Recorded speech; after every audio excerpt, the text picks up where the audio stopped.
Hey, welcome back to my channel. Today we are sharpening our scissors, and no, we are not using tin foil or sandpaper. We're using one of these.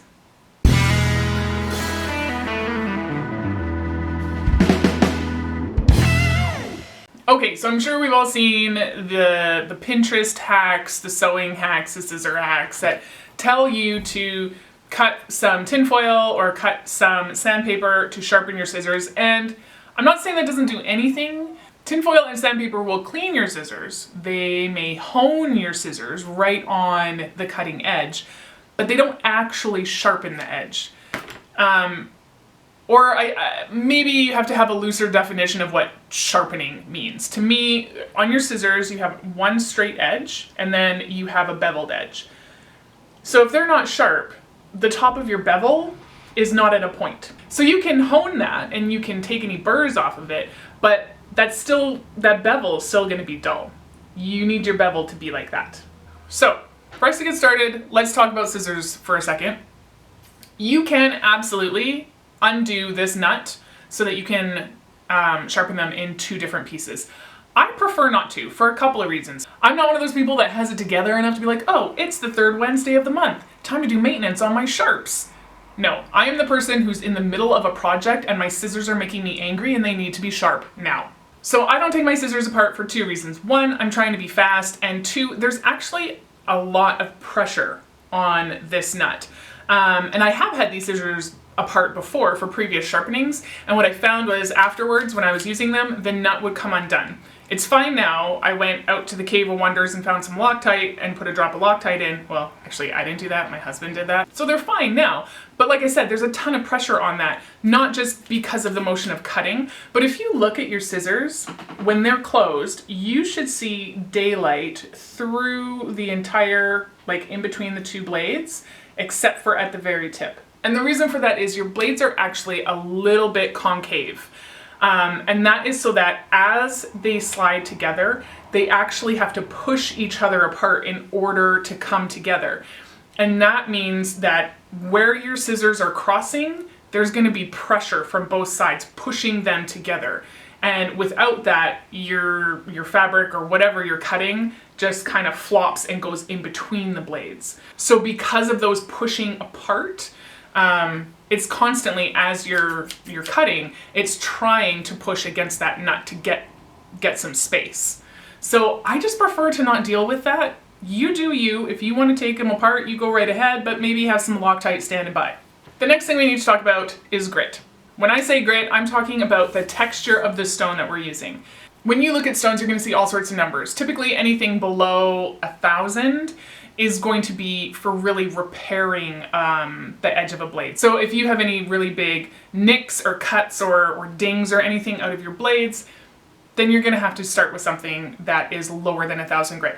Now, I'm here using my fabric scissors. So really, you're probably not actually gonna need anything less than 1,000 grit, because unless somebody's absconded with your fabric scissors into the kitchen or something, which let's face it, that's grounds for dismissal right there, then you're probably just needing to tidy up your sharp edge a little bit. Your 1,000 to 3,000 grit range, that's your medium range, and that is good enough for sharpening and taking off any burrs. That's what I use here. This is a medium block. I don't know the exact numbers because this was secondhand, but like we can tell by feeling it kind of where about it's gonna fall, and then obviously tried it and it worked really well. The 4,000 to 8,000 range, those are really used to refine your edge and make it pretty and polish things up. And really anything over 8,000, you can't really even tell if it is over 8,000. You just got to take the manufacturer's word for it and hope it is, but you don't really need it.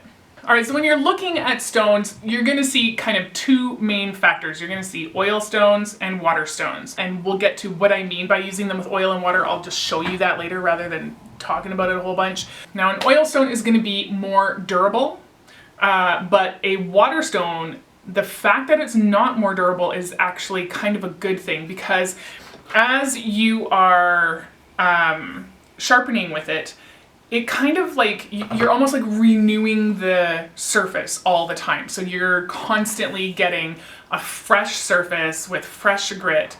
And so I think that it's kind of just easier in that way.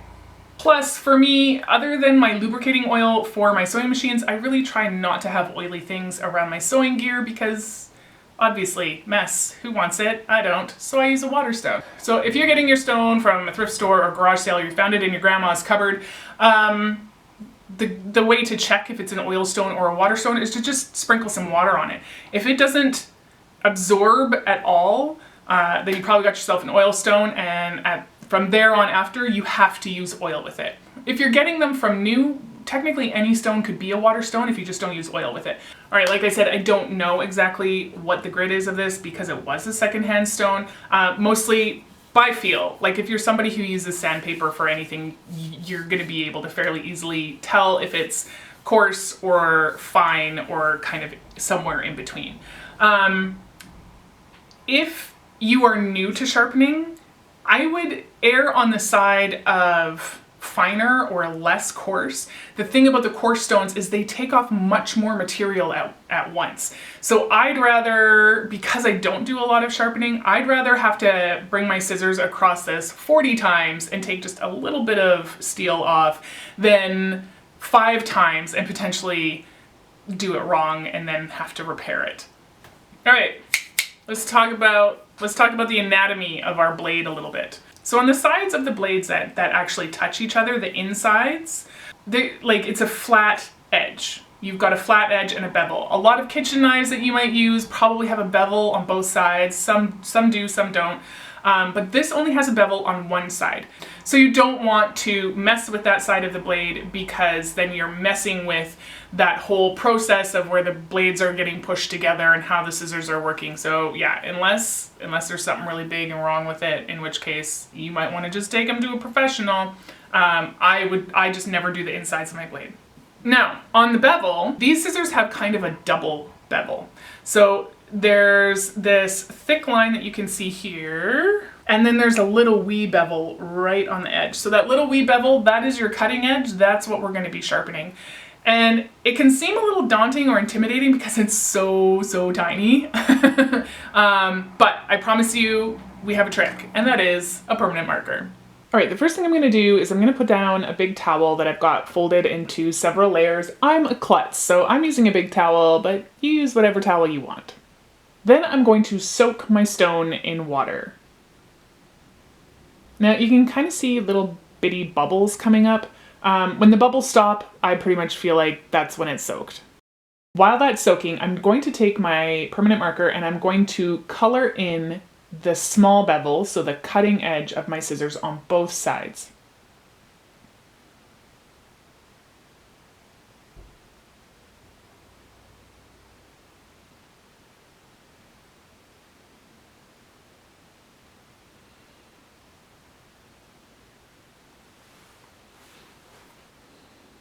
Now, because I'm keeping my scissors together, I need to have my stone sort of raised up. So I'm putting another container under my towel, and I will put my stone on there. That way the other blade sort of doesn't get in the way and drag on the table. Now I'm going to place my stone with the coarse side up right on the edge of that other container, and I'm going to keep my water close by. One thing you're going to be surprised about with the angle on scissors is if you've sharpened knives, scissors have to be much more, not quite upright, but almost. And so it's almost like a feeling, and it can be difficult when you've got that double bevel, because it feels like it should be like, oh, I can feel it kind of stop there. But actually I need to push quite a bit past that first bevel to get to where my second bevel is.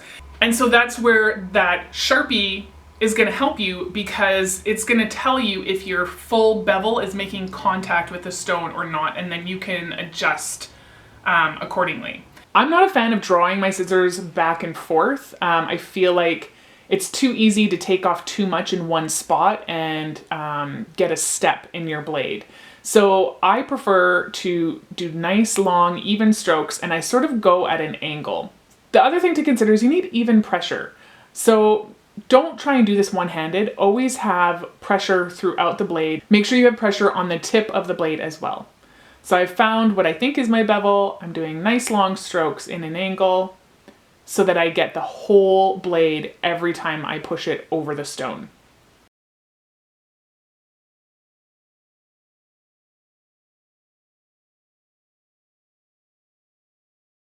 So I can see here that I'm not quite getting my bevel all the way. I need to hold my scissors at a bit of a different angle because you can see I'm sort of getting one side and I still have permanent marker there on the other. So I need to correct that. So that's why we use that.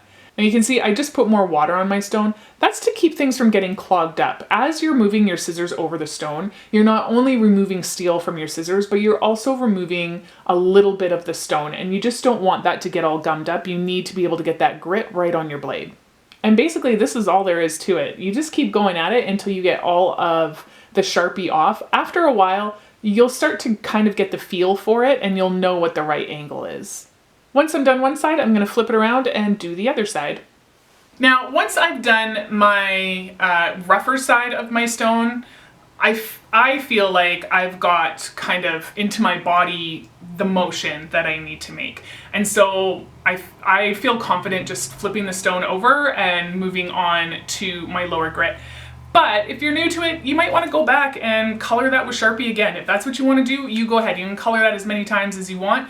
If you find that you're left with like any over coloring and it bothers you, just hit it with some acetone or sometimes some alcohol, take that off. All right, so really we're talking about a process that takes maybe a little bit of practice, a little bit of finesse, but honestly, it doesn't take that long to kind of get into the groove of how to sharpen your own scissors.